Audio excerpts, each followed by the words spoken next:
So you started playing Hearthstone and...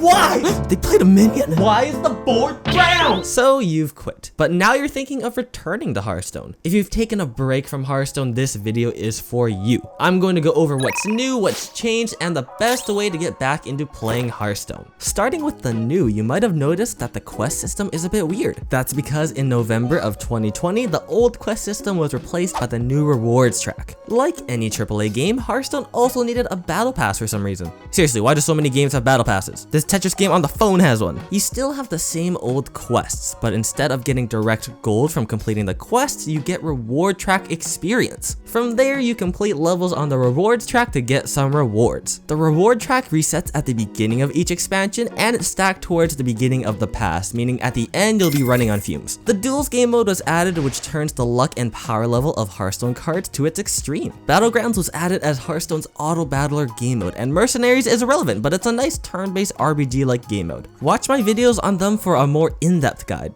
I need the views. Yeah, this game doesn't add a lot of new things besides the cards, so let's get into the best way to acquaint yourself with the newest cards and how to get the best start from returning after a break. First, if you haven't logged in for 120 days, you'll be rewarded for your abstinence with a whole free deck. You get multiple legendaries and a pretty decent deck to play if I'm being honest. I'd recommend looking up the most recent deck list for the free decks because they do change quite a bit. Sure, you can choose the best deck out of all of them, but if I were you, I'd choose the deck that you would enjoy playing the most, which means picking the deck of the class you enjoy playing the most. Hearthstone still runs by the mindset that each class has its own identity and playstyle, so though the cards change, the class playstyles generally don't. Since you've been away, there's a good chance you won't even know the cards in Hearthstone anymore. You won't know the meta, the best cards, and the decks to stay away from. There are a few ways to quickly learn the meta and the new cards, so let's get into each one. First, just play the game. You're probably not going to win much on ladder if you don't have any new cards and you don't even know the meta, and that's totally okay. View your first time back on ladder as a preview to what deck you want to play. Maybe you find some cool combo deck you want to try, or you found some aggro deck that you want to climb fast with. If you want to adjust yourself with the meta, playing the game is honestly the easiest option. I'd recommend that with the legendary you get from the first 10 packs of any new Hearthstone expansion, you try to build a deck around said legendary. It'll be a good way to learn the meta and try some fun deck before grinding ladder. Maybe you don't want to waste your time in game though, then YouTube and Twitch is the place to go.